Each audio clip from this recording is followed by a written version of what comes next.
എന്റെ കുഞ്ഞിനെ കാണാൻ പാടില്ലെന്ന് പറയാൻ നിങ്ങൾക്ക് എന്താ അധികാരം? എന്റെ അധികാരം വെച്ചല്ല ഞാൻ പറഞ്ഞത്.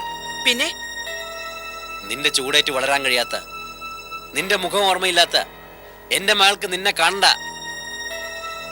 അവൾ അവളുടെ അമ്മയെ വെറുക്കുന്നു, ഒരിക്കലും കാണരുതെന്ന് ആഗ്രഹിക്കുന്നു. അങ്ങനെ ആഗ്രഹിക്കുന്നത് എന്റെ അമ്മുമോളോ അതോ നിങ്ങളോ? രണ്ടുപേരും. എനിക്ക് ഭാര്യയും എന്റെ കുഞ്ഞിന് അമ്മയില്ല. ആ അവസ്ഥയുമായി ഞങ്ങൾ പൊരുത്തപ്പെട്ടു കഴിഞ്ഞു. പക്ഷേ എനിക്ക് ഒറ്റപ്പെടലുമായി പൊരുത്തപ്പെടാൻ വയ്യ. എന്തുകൊണ്ട് പൊരുത്തപ്പെടാൻ വയ്യ?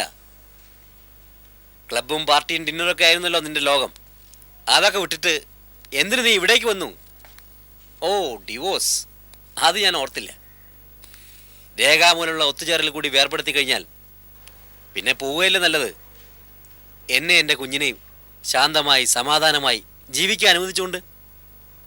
ഇല്ല ശ്യാം, ഈ വരവിന് പിന്നിൽ ഡിവോഴ്സ് മാത്രമല്ല, അമ്മുണ്ട്. അവളെ കാണാൻ, അവളോടൊന്ന് സംസാരിക്കാൻ, ആ പുഞ്ചിരി ഒന്ന് ആസ്വദിക്കാൻ കൊതിയാവുന്ന എനിക്ക്. മോളോടുള്ള നിന്റെ ഈ സമീപനത്തിൽ എന്തോ ചതിയില്ലേ? സംശയരോഗം ബാധിച്ച നിങ്ങൾക്ക് തോന്നുന്ന വെറും ഒരു സംശയം മാത്രമാണത്. അല്ലാതെ എന്റെ മനസ്സിൽ ഒരു ചതിയുമില്ല. എന്റെ മോളെ എനിക്കൊപ്പം വിടണ്ട. കോടതിയിൽ മോൾക്കായി ഞാൻ വാദപ്രതിവാദത്തിനുമില്ല. ഞാൻ പറഞ്ഞല്ലോ, എനിക്ക് എന്റെ മോളെ ഒന്ന് കണ്ടാൽ മാത്രം മതി. അവളുടെ മമ്മി ഒന്ന് തിരിച്ചറിഞ്ഞാൽ മാത്രം മതി. അത് ഈ ജന്മം ഉണ്ടാവില്ല. എന്റെ മോൾ ഒരിക്കലും നിന്നെ കാണില്ല. അതിനുള്ള അവസരം ഞാൻ ഒരുക്കില്ല. വാശിയാണോ? അതെ, വാശിയാണ്. മുമ്പ് വാശി പിടിച്ചപ്പോഴൊക്കെ ഞാനേ ജയിച്ചിട്ടുള്ളൂ. അറിയാം. പക്ഷെ ഇവിടെ എനിക്ക് തല കുമ്പിടേണ്ടി വരില്ല. ശരി, കാണാം. ഓ,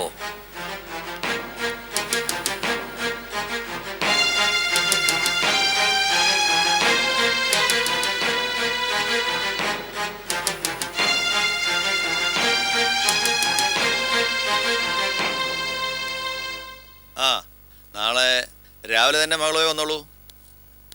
അതെ അതെ, 10 മണിക്ക് തന്നെ. മറ്റസ്വസ്ഥകളൊന്നുമില്ലല്ലോ? ഓക്കെ, ശരി.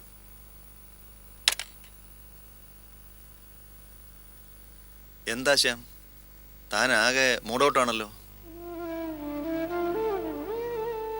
എന്താടൂ, അമ്മുമോള് വീണ്ടും? പിന്നെ അവള് വന്നു. ആര്? ഞാൻ ആരെ കാണരുതെന്ന് ആഗ്രഹിച്ചോ അവള് തന്നെ. അതെ സർ, ഗായത്രി വന്നു. വീട്ടിലേക്കാണോ അതോ? കുറച്ചു മുമ്പ് പുറത്തേക്ക് ഇറങ്ങിയിരുന്നെങ്കിൽ സാറിന് അവളെ കാണായിരുന്നു. ഞാൻ വരുന്നതും പ്രതീക്ഷിച്ച് റിസപ്ഷനിൽ ഇരിക്കുകയായിരുന്നു. ഇന്ന് രാവിലെ വന്നത്രേ. വന്നപാടെ ഭർത്താവിനെ കാണാനൊരു ആവേശം. ഇപ്പൊ ഞാൻ ഹാപ്പിയാണല്ലോ. അതത്ര ദഹിക്കുന്നില്ല അവൾക്ക്. എന്റെ കണ്ണെന്ന് നനഞ്ഞ അവൾക്ക് അത്രയായി. താൻ അപ്സെറ്റ് ആയിരിക്കും ശ്യാം. ഗായത്രി തന്നെ കാണാൻ വന്നെന്ന് കരുതി തനിക്ക് ഒന്നും നഷ്ടപ്പെടാൻ പോകുന്നില്ല. ഒന്നും നഷ്ടപ്പെട്ടിട്ടുമില്ല. എങ്കിലും എനിക്കൊരു പേടി. അവള് വാശിയിലാ പോയിരിക്കുന്നത്. അമ്മുമോളെ കാണുന്നുള്ള വാശിയില്. ഇന്നുവരെ അവളെ ജയിച്ചിട്ടുള്ളൂ. അവളുടെ വാശിയെ ജയിച്ചിട്ടുള്ളൂ. അത് അവൾക്കറിയാം. അവളേക്കാൾ കൂടുതൽ എനിക്കറിയാം. ഇതിൽ വാശിയുടെ കാര്യം എന്തിരിക്കുന്നു ശ്യാം? ഒരമ്മയ്ക്ക് അവരുടെ മകളെ കാണണമെന്നുള്ള ആവശ്യം ന്യായമാണ്. ആ ആവശ്യം നിഷേധിക്കാൻ ആർക്കും ആവില്ല. വേണ്ട, എന്റെ കുഞ്ഞിനെ അവൾ കാണണ്ട. ഫോട്ടോയിലൂടെ മാത്രം കണ്ട രൂപ അത്. ഇനി നേരിൽ കണ്ട് അവളുടെ ഭീകരരൂപം മനസ്സിൽ പതിപ്പിക്കേണ്ട എന്റെ കുഞ്ഞ്. ഇതൊരു തരം ദുർവാശിയാശ. അമ്മു ഗായത്രിയെ കണ്ടോട്ടെ. കണ്ടെന്ന് കരുതി എന്താ ഉണ്ടാകാൻ പോന്നെ? തൻ്റെ മകൾ ഒരിക്കലും അമ്മയ്ക്ക് സാന്ത്വനമേകില്ല. അവൾ പൊട്ടിത്തെറിക്കും. ഇത്രയും നാൾ സ്നേഹം നിഷേധിച്ചതിന്, അമ്മ എന്ന് വിളിക്കാനുള്ള അവസരം നഷ്ടമാക്കിയതിന്. ശരിയായിരിക്കാം, എന്നാലും അത് വേണ്ട. അവൾ ഫോണിൽ അമ്മൂമ്മയോട് സംസാരിക്കണമെന്ന് പറഞ്ഞപ്പോൾ ഒരു ഡോക്ടറായിട്ട് കൂടി എൻ്റെ നെഞ്ചെടുപ്പ് നിയന്ത്രിക്കാനായില്ല എനിക്ക്. ഇനി നേരിൽ കണ്ടിട്ട് അവൾ എൻ്റെ കുഞ്ഞിൻ്റെ നിഷ്കളങ്കമായ ചിരി കണ്ടിട്ട് കൊതിക്കണ്ട. അമ്മയ്ക്ക് മകളെ വേണം തോന്നിയ ആഗ്രഹം അത്യാഗ്രഹമാവും. പിന്നെ പിന്നെ അവളെ ഏത് ഫ്രോഡ് പരിപാടികളിലൂടെയും എൻ്റെ കുഞ്ഞിനെ. Shyam, sorry doctor, sorry. ആകെ ആകെ ഒരു ഫ്രസ്ട്രേഷൻ. എന്തോ ഒരു ഇന്നെനിക്ക് ഒന്നിനും കഴിയില്ല. എത്രയും പെട്ടെന്ന് എൻ്റെ മോളുടെ അടുത്തെത്തണം. അവളൊന്ന് കാണണം. പ്ലീസ് ഡോക്ടർ, ഒന്ന് അഡ്ജസ്റ്റ് ചെയ്യണം. Of course. ഇന്ന് താൻ പേഷ്യൻസിനെ അറ്റൻഡ് ചെയ്യാത്തതാണ് നല്ലത്. കോൺസെൻട്രേഷൻ കിട്ടില്ല. എന്നാ ഞാൻ ശരി.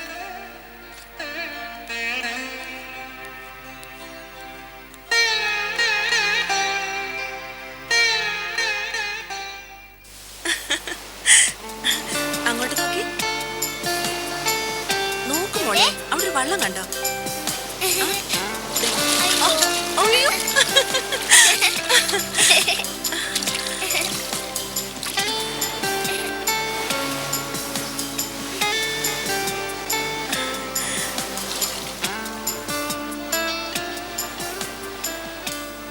മോളെ ഒന്ന് കാണണമെന്ന് വാശി പിടിച്ചതേ ഉള്ളൂ. അതിന് മോടെ ഡാഡി മമ്മിയോട് എന്തൊക്കെയാ പറഞ്ഞെന്നറിയോ? ഞാൻ മോടെ ആരുമല്ല, മോൾക്ക് വേറെ മമ്മിയുണ്ടെന്ന്. മമ്മിയല്ലേ മോടെ മമ്മി? പിന്നെന്തിനാ ഡാഡി അങ്ങനെ പറഞ്ഞേ? അത്രയ്ക്ക് വെറുപ്പാ മോളെ മോടെ ഡാഡിക്ക് മമ്മിയോട്. പോട്ടെ മമ്മി, ഡാഡി വെറുത്താലും മമ്മിയെ മോള് വെറുക്കില്ല. ആ ഒരു ധൈര്യമേ എനിക്ക് ഇപ്പോഴുള്ളൂ മോളെ. മമ്മി, ഉം. മമ്മി പറഞ്ഞല്ലോ മമ്മിക്കൊപ്പം മോള് വന്നാ ഡാഡി മോളെ വിളിക്കാൻ വരുമെന്ന്. ആ അതെ, ഡാഡി വിളിക്കാൻ വരും. ചിലപ്പോ ഡാഡി മോളെ വിളിക്കാൻ വന്നില്ലെങ്കിലോ? വന്നില്ലെങ്കിൽ ഇല്ല മോളെ, ഡാഡി വരും. വിളിക്കാൻ വന്നില്ലെങ്കിലോ? ഡാഡിക്ക് മോളോട് സ്നേഹം ഉണ്ടെങ്കിൽ വരണ്ടേ? ഇല്ല, ഡാഡിക്ക് മോളോട് നിറയെ സ്നേഹ. എന്നാ ഡാഡി ഉറപ്പായും വരും. മോളെ വന്ന് വിളിക്കുകയും ചെയ്യും. അപ്പൊ മമ്മി ഞങ്ങളുടെ കൂടെ വരുമല്ലേ? മമ്മി വരാതെ മോള് പോവില്ലല്ലോ. അപ്പൊ മമ്മി ഉറപ്പായും വരും. ഇനി ഒരു പക്ഷേ ഞാനും മോളും ഒക്കെ പ്രതീക്ഷിക്കുകയും ആഗ്രഹിക്കുകയും ചെയ്യുന്ന പോലെ ഡാഡി വന്നില്ലെങ്കിൽ അപ്പൊ മോളെ ഡാഡിക്ക് വേണ്ടെന്ന് വേണം കരുതാൻ. വാ. എന്ന് വെച്ചാ ഡാഡിക്ക് ആന്റിയെയും ആന്റിക്ക് ജനിക്കാൻ പോകുന്ന കുഞ്ഞുവാവയും മതിയെന്ന്. മമ്മി, പിന്നെ ഡാഡി വന്നില്ലെങ്കിൽ എന്താ അതിന്റെ അർത്ഥം? മോളെ വേണ്ടാന്ന് തന്നെയല്ലേ? അപ്പോ മോളും വാശിയോടെ തന്നെ ഇരിക്കുക. മോളെ വേണ്ടാത്ത ഡാഡിയെ മോക്കും വേണ്ടാന്ന് വെക്കുക. എനിക്ക് എന്റെ ഡാഡിയെ വേണം, എന്നും വേണം. അത് തന്നെയാ മോളെ മമ്മിയുടെ ആഗ്രഹം. പിന്നെ മുന്നേ ഒന്നുമില്ല. ഡാഡി ഒരിക്കലും എന്നെ കാണാൻ വരാതിരിക്കില്ല. എന്നെ കാണാൻ ഡാഡിക്ക് ഉറക്കം വരില്ല.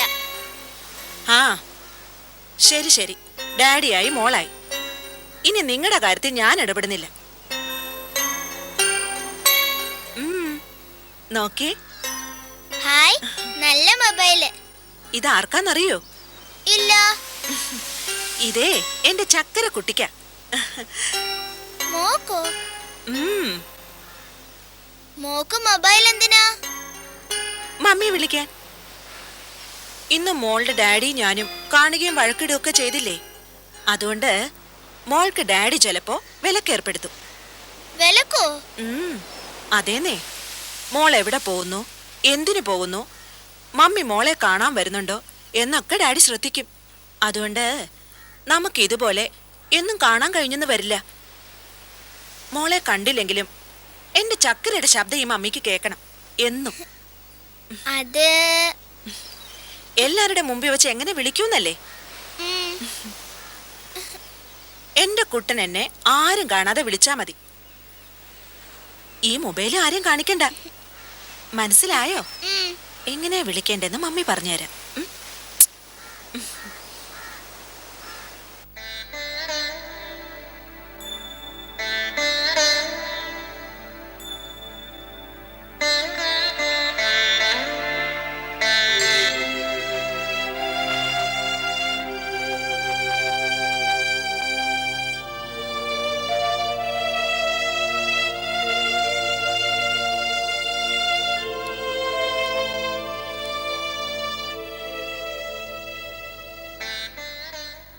എന്താ ഇത്ര വലിയ ആലോചന? ഇന്ന് ഏപ്രിൽ 17 തിങ്കളാഴ്ച. ഈ ദിവസത്തിന്റെ പ്രത്യേകത എന്താണെന്നറിയോ നന്ദനയ്ക്ക്? ഇല്ല. ഇന്ന് എൻ്റെ മകന്റെ പിറന്നാളാ. മേടമാസത്തിലെ അനിഴ നക്ഷത്രം.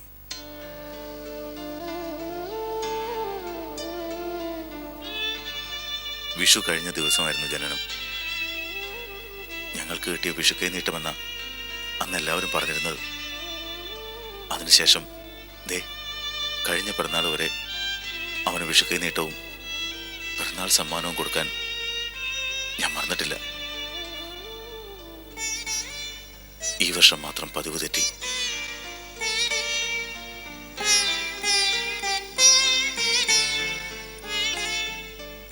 അച്ഛനെ എത്ര ക്രൂരമായി ചിത്രീകരിച്ചാലും ഈ ദിവസം എൻ്റെ മോൻ എന്നെ ഓർക്കാതിരിക്കില്ല. എവിടെ ആയിരുന്നാലും അച്ഛൻ്റെ പിറന്നാൾ സമ്മാനം വരുമെന്ന് വിശ്വസിക്കാതിരിക്കാൻ അവന് കഴിയില്ല. പക്ഷെ നന്ദന, ഞാൻ എങ്ങനെ അവന് എന്ത് ചെയ്യാം? ഒക്കെ ഗതികേട്. സത്യം തുറന്നു കാട്ടാൻ കഴിയാത്തവന്റെ ഗതികേട്. അച്ഛൻ മരിച്ചുപോയെന്ന് മക്കളെ വിശ്വസിപ്പിച്ചിരിക്കുന്ന ഭാര്യയും ബന്ധുക്കളും. ഇന്നത്തെ ദിവസം കഴിയുന്നതോടെ ആ വിശ്വാസവും അരക്കിട്ട് ഉറപ്പിക്കും അവര്.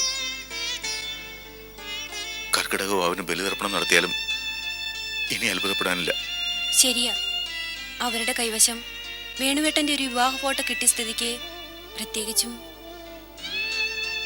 അതുകൊണ്ടാണ് നന്ദനെ ഞാൻ നിന്നോട് നേരത്തെ സൂചിപ്പിച്ചത്. ശാന്തമായി ഉറങ്ങാൻ എനിക്കൊരു അവസരം ഒരുക്കിത്തരാൻ. ഒരിക്കലും ഉണരാത്ത സുഖനിദ്രയിലേക്ക് പോകാൻ സമയമായി.